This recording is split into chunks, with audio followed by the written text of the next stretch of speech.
नमस्कार, मैं हूं अनुराग दीक्षित। शाम के 4 बजे की टॉप स्टोरी आपको बताते हैं वो 4 बड़ी खबरें जिस पर हमारी नजरें लगातार बनी रहेगी और साथ ही साथ देश और दुनिया की 40 अहम खबरें भी आपको दिखाएंगे। सबसे बड़ी खबर राफेल डील को लेकर है। सुप्रीम कोर्ट से क्लीन चिट मिल गई है। कोर्ट ने साफ कर दिया है कि इस मामले की जांच की जरूरत अब नहीं है। दूसरी टॉप स्टोरी ये कि सुप्रीम कोर्ट के फैसले के बाद अब राहुल गांधी राफेल पर क्या बोलेंगे।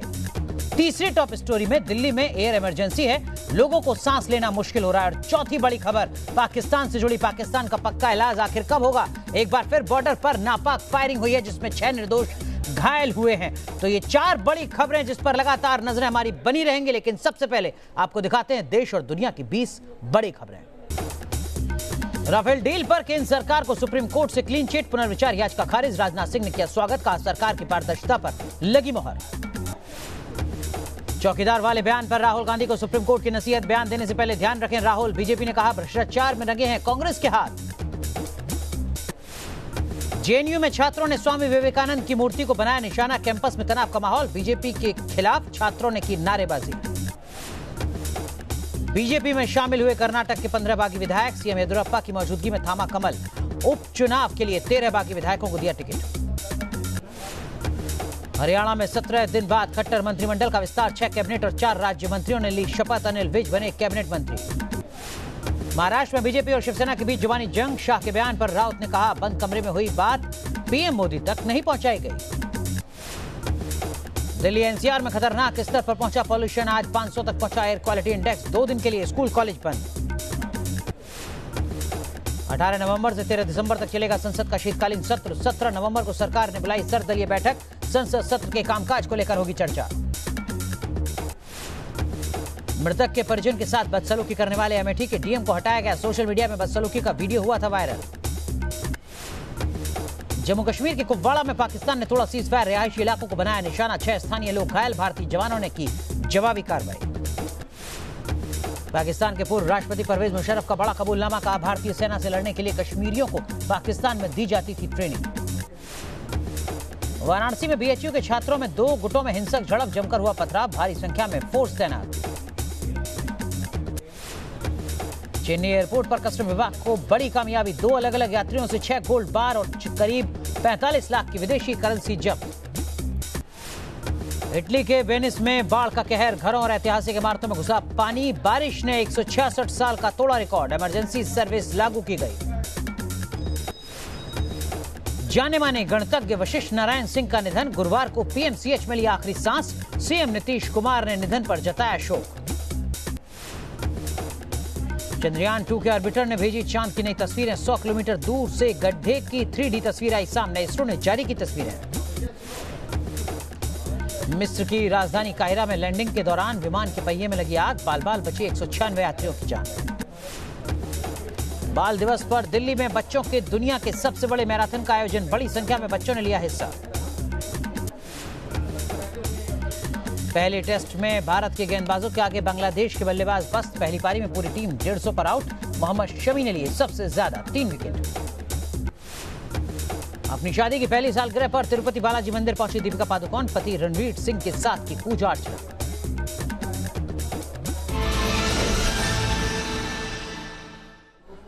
सबसे पहले बात करते हैं इस वक्त की बड़ी खबर की। आपको बता दें कि जेएनयू कैंपस में स्वामी विवेकानंद की मूर्ति को निशाना बनाया गया है। मूर्ति के पास आपत्तिजनक बातें लिखी गई हैं। मूर्ति को निशाना बनाने वालों की अब तक पहचान नहीं हो सकी है। अब प्रशासन ने मूर्ति को कपड़े से ढक दिया है। जेएनयू में फीस बढ़ोतरी को लेकर लगातार विरोध प्रदर्शन देखने को मिल रहा था, लेकिन अब इस विरोध प्रदर्शन की एक अलग ही तस्वीर देखने को मिल रही है जब स्वामी विवेकानंद की मूर्ति को जेएनयू कैंपस में निशाना बनाया गया है। तस्वीरें आप देख रहे हैं, ये जेएनयू कैंपस के स्वामी विवेकानंद की प्रतिमा है जिसको विरोध प्रदर्शन करने वालों ने निशाना बनाया है। पहचान अभी तक नहीं हो सकी है, लेकिन मूर्ति के पास आपत्तिजनक बातें लिखी गई हैं जिसके चलते इस मूर्ति को प्रशासन के द्वारा ढका गया है। अब आपको सुनाते हैं क्या कुछ कहना है जेएनयू के छात्रों का। इस तरह का जो कार्य है ये काफ़ी निंदनीय है और दंडनीय भी है, और ये तो हमने अभी देखा है, किसने लिखा इसका तो जानकारी नहीं है। ये बदमाशी है, इसकी हम निंदा करते हैं। तो आपको क्या लगता है? बड़ा खंडन करते हैं जिस भी तरीके से विवेकानंद जी की मूर्ति या सामने नेहरू जी की मूर्ति है किसी भी जो हमारे देश के जो बड़े लोग रहे हैं उनकी मूर्ति के आसपास ऐसा दिखना गलत है। And they want anti-students things to come up. That is their propaganda. और इसी propaganda को हर वक्त साबित करने के लिए हम लोगों को मतलब ABVP के स्टूडेंट्स को ऐसे ही लिखा जाता है, प्रोवोक किया जाता है कि हम लोग भी कुछ करें। तो यही that's what they want to show so that they do such kind of activities in our university. सबसे पहले तो मैं यह बताना चाहूँगा कि JNU की जो पॉलिटिक्स रही है, स्टूडेंट पॉलिटिक्स, वो कभी भी हिंसावादी नहीं रही है और कभी भी इस तरह के शब्दों का चयन JNU का स्टूडेंट नहीं करता है, चाहे वो उनकी लड़ाई होती है वो वैचारिक स्तर पर होती है। तो जिसने भी ये कहा है ये बहुत गलत लिखा है, जिसने भी ये लिखा है, और मैं तो इसकी निंदा करता हूँ। चलिए सीधा रुख करते हैं JNU का। इस वक्त हमारे सहयोगी राहुल डवास मौके पर मौजूद हैं। राहुल, इस वक्त के क्या कुछ तस्वीरें हैं? छात्र निंदा कर रहे हैं, ऐसे में इस हरकत को किया किसने, क्या उसकी पहचान अभी तक हो पाई है? देखिए, पहचान के लिए सीसीटीवी की फुटेज खंगालने की ज़रूरत है। वाइस चांसलर ऑफिस की तरफ से औपचारिक प्रतिक्रिया की ज़रूरत है। अभी तक औपचारिक प्रतिक्रिया आई नहीं है। अनुराग, अभी तक तो ये भी तय नहीं है कि जो जांच होगी क्या वो पुलिस प्रशासन यानी दिल्ली पुलिस करेगी इस मामले की या फिर JNU प्रशासन करेगा, क्योंकि वाइस चांसलर की तरफ से कोई भी औपचारिक प्रतिक्रिया नहीं आई है। दोनों छात्र संगठनों की बात करें, अगर बात की जाए आइसा की और SFI की, उनका कहना है कि उनका मुद्दा फीस हाइक का था। मुद्दे को डाइवर्ट करने के लिए खुद ABVP के छात्रों ने इस तरह की हरकत की है, जबकि ABVP का कहना है कि जब सरकार ने कदम उठा लिया है, ऐसे में मुद्दे को गरमाने के लिए, तनावग्रस्त माहौल बनाने के लिए ये जो कार्रवाई है वामपंथी छात्र संगठन की तरफ से की गई है। फिलहाल स्थिति की बात करें तो JNU के बाहर दिल्ली पुलिस मौजूद है, अंदर फिलहाल दिल्ली पुलिस नहीं पहुंची है, लेकिन स्थिति बहुत ज़्यादा तनावग्रस्त है। आज लगने लगा था कि स्थिति सामान्य हो जाएगी। कल MHRD की तरफ से कहा गया कि फीस हाइक काफ़ी हद तक रोल बैक हो चुकी है, काफ़ी हद तक राहत दी गई है, लेकिन उसके बाद जो रात को यह हरकत हुई उसके बाद स्थिति बहुत ज़्यादा तनावपूर्ण हो गई है JNU कैंपस के अंदर। बिल्कुल, सिर्फ तनावपूर्ण नहीं बल्कि शर्मसार करती है तस्वीरें हैं। जिसने भी ये किया है जल्द से जल्द उसकी पहचान होनी चाहिए। इस तरीके की मांग लगातार की जा रही है। JNU में पिछले कई दिनों से हंगामा लगातार जारी है। आज स्वामी विवेकानंद की मूर्ति को नुकसान पहुंचाया गया, वहां पर आपत्तिजनक चीजें लिखी गई, तो वहीं फीस हाइक को लेकर विरोध भी जारी है। दो तस्वीरें आपके सामने, एक तरफ जहां स्वामी विवेकानंद की प्रतिमा के आसपास आपत्तिजनक चीजें लिखी गई हैं, वहीं दूसरी तरफ बीते कई दिनों से फीस बढ़ोतरी के खिलाफ विरोध प्रदर्शन लगातार किया जा रहा है। भारत सरकार ने भले ही ये कहा हो कि जो बड़े हुए फीस इंक्रीज है JNU में वो कम किए जाएंगे, उसके बावजूद वामपंथी समर्थित छात्र संगठन और टीचर संगठन का यहाँ लगातार विरोध मार्च चल रहा है। विरोध मार्च मंडी हाउस से शुरू हुआ है और जंतर मंतर की तरफ लगातार चल रहा है। कल सरकार ने कहा कि हमने फीस कम कर दी है JNU की, कितनी हद तक सहमत? वो एकदम गलत प्रचार हो रहा है, क्योंकि उन्होंने सर्विस चार्जेस वहीं का नहीं रखे हैं। जो तनख्वाहें हैं सारे कर्मचारियों के जो वहाँ पे काम करते हैं वो स्टूडेंट से लिया जाएगा, बिजली पानी का खर्च स्टूडेंट से लिया जाएगा। सरकार का कहना है हमने फीस बढ़ोतरी में कमी लाई है। JNU ये सिर्फ आई वास है, सरकार झूठ बोल रही है। सरकार ने कोई फीस बढ़ती उसमें मामूली, सिर्फ उसमें मामूली उन्होंने रियायत दी है। आगे कैसे संघर्ष रहेगा? संघर्ष जारी रहेगा जब तक कि नेप जो है, एजुकेशन एजुकेशन पॉलिसी है, वो वापस नहीं लिया जाता। जब तक इसे रिजेक्ट नहीं किया जाता तब तक हम इसकी लड़ाई लड़ते रहेंगे। देखिए, ये इन्होंने सरकार ने हर चीज को निजीकरण किया, हर चीज में निजीकरण किया, देश बर्बाद कर दिया है। हम एक फीस इतनी बढ़ोतरी कर दी गई है, शिक्षकों को उनके अधिकार नहीं मिल रहे, एक स्टूडेंट को नहीं मिल रहा, एक शिक्षा दी नहीं जा रही है प्रॉपर तरीके से। तो हम आज सभी अपने शिक्षक और छात्रों के साथ यहाँ पर उतरे हैं और टूटा से कंधे मिलाकर अपना प्रोटेस्ट जारी कर रहे हैं, अपनी मांगों को रख रहे हैं। वीडियो जर्नलिस्ट संदीप सिंह के साथ राहुल डवास, न्यूज नेशन, दिल्ली। चलिए आगे बढ़ते हैं और बात करते हैं जम्मू कश्मीर की, जहां पाकिस्तान की तरफ से लगातार नापाक साजिशें की जा रही हैं। जम्मू कश्मीर में पाकिस्तान ने एक बार फिर सीजफायर का उल्लंघन किया है। जम्मू कश्मीर के कुपवाड़ा के तंगधार में पाक रेंजर्स की तरफ से फायरिंग की गई है। नागरिकों को निशाना बनाकर यह गोलीबारी की जा रही है। इस गोलीबारी में 6 नागरिक घायल हुए हैं और घरों को भी नुकसान पहुंचा है।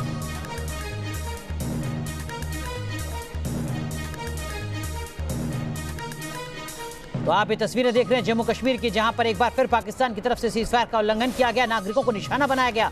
सिर्फ नागरिकों को नहीं बल्कि आबादी वाले इलाकों को चिन्हित करके निशाना बनाया गया, घरों को नुकसान पहुंचा है, 6 नागरिक घायल हुए हैं और अब भारतीय जवान मुंहतोड़ जवाब दे रहे हैं। चलिए आगे बढ़ते हैं और अब आपको दिखाते हैं सियासत की कुछ और बड़ी खबरें। सबसे पहले बात करते हैं राफेल पर मचे घमासान की। राफेल पर सुप्रीम कोर्ट के फैसले के बाद अमित शाह की तरफ से एक ट्वीट सामने आया है, जिससे ट्वीट में अमित शाह ने सीधे सीधे कहा है कि राफेल पर झूठ फैलाने वालों को झटका लगा है। राफेल पर झूठा कैंपेन चलाया गया। सुप्रीम कोर्ट का आज का फैसला सरकार के भरोसे की मुहर है। मोदी सरकार पारदर्शी तरीके से काम कर रही है। राफेल पर सदन को नहीं चलने दिया गया था। कांग्रेस और उसके नेता अब माफी मांगे। तो ये ट्वीट है जो अमित शाह ने किया है। क्या कुछ ट्वीट में कहा है अमित शाह ने, वो आपको दिखाते हैं, देखिए जरा। राफेल पर झूठ फैलाने वालों को झटका लगा है। राफेल पर झूठा कैंपेन चलाया गया। 2014 और 2019 के लोकसभा चुनाव की बात यहां पर कर रहे हैं अमित शाह। सुप्रीम कोर्ट का आज का फैसला सरकार के भरोसे की मोहर है। मोदी सरकार पारदर्शी तरीके से काम कर रही है। राफेल पर सदन को नहीं चलने दिया गया था। सत्र अब चलने वाला है। उससे पहले अमित शाह एक बार फिर हमला कर रहे हैं यहां पर विपक्ष को। अब कह रहे हैं कि कांग्रेस और उनके नेता देश से माफी मांगे। तो सुप्रीम कोर्ट ने आज राफेल मामले पर दायर पुनर्विचार याचिका को खारिज कर दिया और राफेल मामले में अब किसी भी तरीके की जांच से इनकार कर दिया है। वहीं सुप्रीम कोर्ट ने चौकीदार चोर है वाले नारे पर राहुल गांधी को नसीहत देते हुए अवमानना केस से बरी कर दिया है।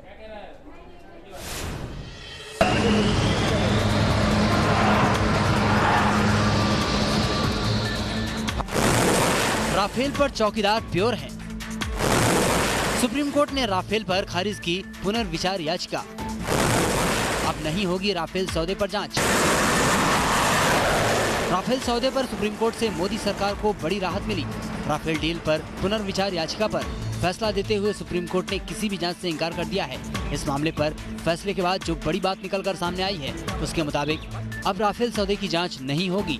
डील पर सरकार को क्लीन चिट मिल गई है। राफेल पर मोदी सरकार के दावों पर उठ रहे सवालों पर विराम लग गया। राफेल विमान डील मामले में सुप्रीम अदालत के 2018 में दिए गए फैसले के खिलाफ वरिष्ठ वकील प्रशांत भूषण समेत कई दूसरे लोगों की ओर से पुनर्विचार याचिका दाखिल की गई थी। मैं सुप्रीम कोर्ट के इस फैसले का स्वागत करता हूं और इससे हमारी सरकार के स्टैंड का विंडिकेशन हुआ है इस फैसले के परिणाम स्वरूप। बल्कि हमारी सरकार की जो डिसीजन मेकिंग की जो ट्रांसपेरेंसी है, उस पर भी सुप्रीम कोर्ट ने अपनी मुहर लगा दी है। वहीं सुप्रीम कोर्ट ने इसी मामले में कांग्रेस नेता राहुल गांधी को नसीहत देते हुए चौकीदार चोर है वाले बयान पर अवमानना केस से बरी कर दिया। कोर्ट ने राहुल गांधी से भविष्य में बयान देते वक्त अधिक सावधानी बरतने को कहा। ये बात सभी के लिए कहा है, कोई अकेले राहुल जी के लिए, कि राजनीतिक बयानबाजी में न्यायालयों को ना घसीटा जाए। ये सब के लिए सामान्य एक बात कही है, इसमें कोई विवाद की बात नहीं है। और जो राजनीतिकरण इस के बयान को देख के किया जा रहा था, वो अंतिम रूप से निस्तारित होगा, खत्म हो गया। बीजेपी नेता मीनाक्षी लेखी ने लोकसभा चुनाव के दौरान राहुल गांधी के खिलाफ अवमानना का केस दाखिल किया था। राफेल मामले पर अब सुप्रीम कोर्ट के फैसले के बाद इस मामले पर मोदी सरकार ज्यादा मुखर हो सकेगी। वहीं विपक्ष को नए सिरे से रणनीति बनानी पड़ सकती है। Arvind Singh, news nation, Delhi. तो कुछ ही दिन बचे हैं संसद के शीतकालीन सत्र के शुरू होने में। ऐसा देखना होगा ऐसे में कि सर्वोच्च अदालत के इस फैसले के बाद किस तरीके से विपक्ष अपनी रणनीति अपनाता है, क्योंकि 2019 के लोकसभा चुनाव में विपक्ष के पास अगर सबसे बड़ा मुद्दा था तो वो था राफेल का। लेकिन अब सर्वोच्च अदालत से बड़ा झटका लगा है और इस झटके के बाद केंद्रीय मंत्री रविशंकर प्रसाद ने किस तरीके से हमला बोला है कांग्रेस पार्टी पर, राहुल गांधी पर, सुनिए जरा। कांग्रेस पार्टी औपचारिक रूप से देश से माफी मांगे और राहुल गांधी देश से माफी मांगे। I would discuss in detail subsequently, but let me formally make a clear demand that Congress party must apologize to the country, and Rahul Gandhi in particular must apologize to the country. तो रणदीप सुरजेवाला इस मुद्दे पर क्या कुछ कह रहे हैं वो भी आपको सुनाते हैं। सीड करके प्रधानमंत्री द्वारा 10 अप्रैल 2015 को एक तरफा 36 जहाज खरीद की घोषणा क्यों की गई? छठा सवाल, भारतीय जनता पार्टी की सरकार ने देश को रफाल जहाज बनाने की ट्रांसफर ऑफ टेक्नोलॉजी से मरहूम क्यों कर दिया और मेक इन इंडिया को कूड़ेदान में क्यों डाल दिया? 7वां सवाल, जब राफेल जहाज इमरजेंसी खरीद प्रावधान के तहत खरीदे जा रहे हैं तो उनकी डिलीवरी में 8 साल की देरी क्यों? क्या इमरजेंसी? तो कांग्रेस पार्टी की तरफ से सर्वोच्च अदालत का फैसला आने के बाद भी सवाल लगातार रखे जा रहे हैं, लेकिन सुप्रीम कोर्ट के फैसले के बाद बीजेपी जहां हमलावर है तो कांग्रेस और आम आदमी पार्टी बचाव की मुद्रा में भी दिख रही है। और किस तरीके का माहौल, खराब माहौल करने की कोशिश थी और उसी के रहते कोर्ट ने अपना नतीजा जो है सुना दिया है। और जो हम कह रहे थे शुरू से, तो भाजपा ने जो कहा, आज हम सच के लिए खड़े होते हैं और वो लोग झूठ के लिए। चुनाव के समय में अक्सर इस तरह की भाषा का इस्तेमाल होता है और वो हर पक्ष की ओर से होता है, हर राजनीतिक दल और राजनेता की तरफ से होता है। लेकिन चूँकि अब ये सर्वोच्च न्यायालय का एक निर्देश है तो मैं समझता हूँ कि अच्छी बात है, सभी लोगों को इसका पालन करना चाहिए। अब उस रिव्यू पिटीशन को किस आधार पर खारिज किया है, हमारी बातों को क्यों नहीं माना गया है, वो पूरा अध्ययन करने के बाद ही आगे कुछ हम लोग तय करेंगे अपने वकील से बातचीत करके। लेकिन ये जरूर है कि माननीय सर्वोच्च न्यायालय का अगर कोई आदेश है तो उसका हम सम्मान करते हैं उसके।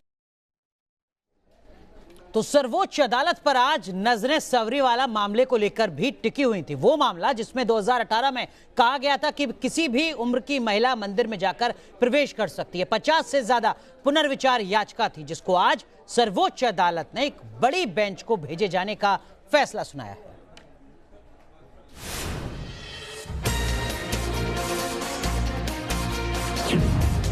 सबरीमाला मंदिर पुनर्विचार याचिका पर बड़ा फैसला।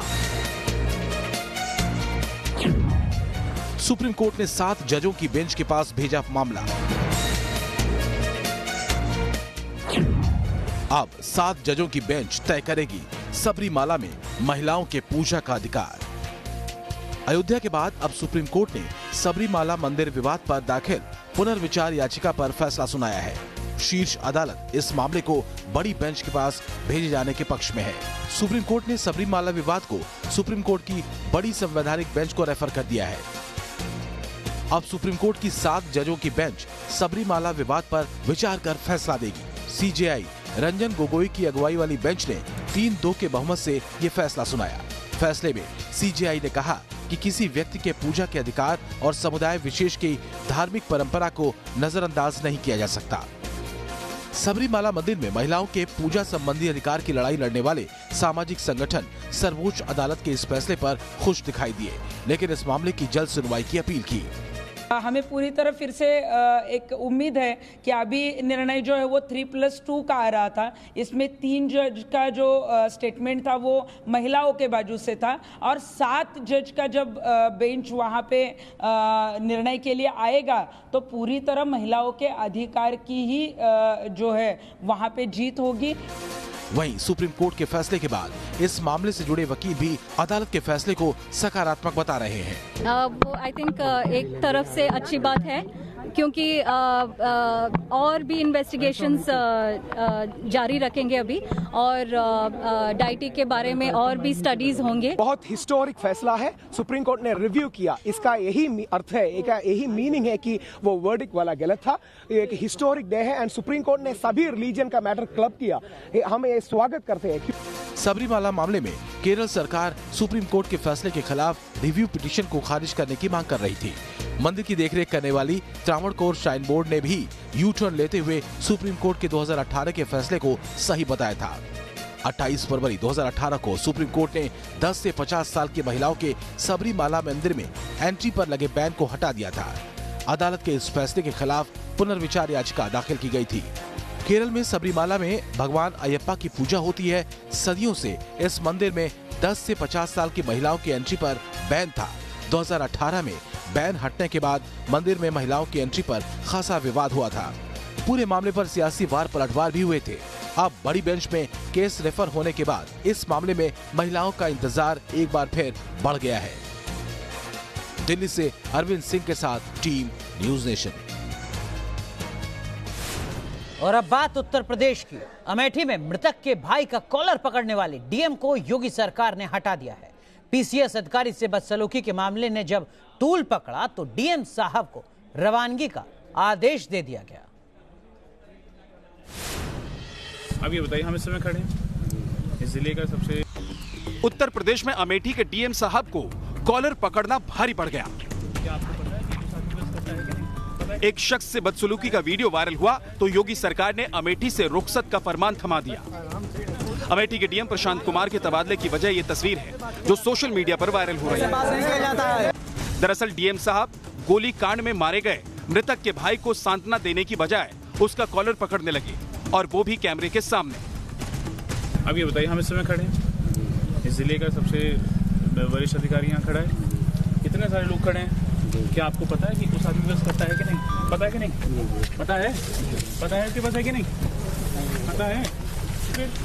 कमाल की बात यह है कि डीएम साहब ने जिस शख्स को पकड़कर खींचा वो पीसीएस अधिकारी बताए जा रहे हैं, और डीएम की हरकत के बाद भी उन्होंने कोई विरोध नहीं किया। वो तो भला हो भीड़ का जिसने डीएम के इस रवैये की निंदा की और उन्हें बता दिया कि गलत गलत होता है, फिर चाहे वो गलती आम आदमी करे या कोई पुलिस अधिकारी।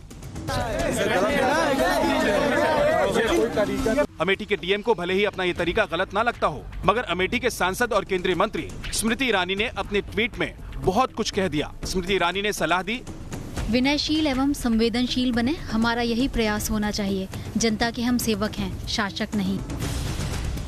सांसद महोदय का ये ट्वीट देख डीएम साहब के तेवर ढीले पड़ गए और ट्वीट पर सफाई देने की कोशिश की। दरअसल अमेठी के बिसुनदासपुर के रहने वाले ईंट भट्टा मालिक सोनू सिंह की कुछ लोगों ने गोली मारकर हत्या कर दी थी। वारदात के बाद मृतक का पोस्टमार्टम हुआ और घरवाले पुलिस अधिकारियों से आरोपियों के खिलाफ कार्रवाई की मांग कर रहे थे। यहीं पर डीएम प्रशांत कुमार अपना आपा खो बैठे। मृतक के भाई के साथ उन्होंने जो तरीका अपनाया उसे लेकर बैकफुट पर आना पड़ा और फिर अफसरों की वेटिंग लिस्ट में शुमार होना पड़ गया। Team news nation. चलिए आगे बढ़ते हैं और बात करते हैं इटली की। इटली में आसमानी आफत से मुसीबत का पहाड़ टूटा है। इटली के ऐतिहासिक शहर वेनिस में इमरजेंसी लागू कर दी गई है। घरों और ऐतिहासिक इमारतों में बारिश का पानी घुसा हुआ है। बारिश ने 166 साल का रिकॉर्ड तोड़ा है। वेनिस समेत इटली के कई शहरों में अलर्ट जारी करते हुए हजारों लोगों को सुरक्षित जगहों पर पहुंचाया गया।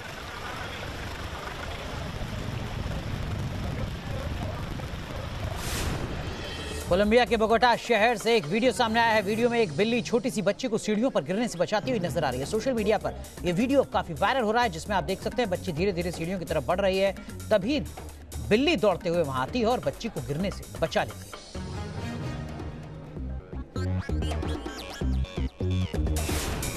पेरिस में स्केटिंग का हुनर दिखाते हुए एक युवक का वीडियो सामने आया है, जिसमें युवक पैरों से रोलर ब्लेड्स पहनकर हाईवे पर बड़ी तेजी से गाड़ियों के बीच सरपट भागता हुआ नजर आ रहा है। हैरानी की बात यह कि इस दौरान युवक ने एक छोटे बच्चे को भी अपनी गोद में लिया हुआ है। इस वीडियो को लोग काफी ज्यादा पसंद कर रहे हैं।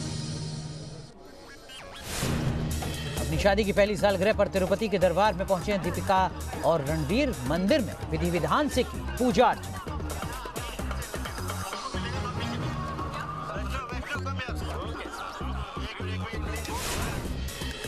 चलिए यहाँ रुक रहे हैं कुछ देर के लिए, लेकिन आप बने रहिए न्यूज नेशन के साथ, क्योंकि खबरों का सिलसिला यहाँ कभी नहीं थमता।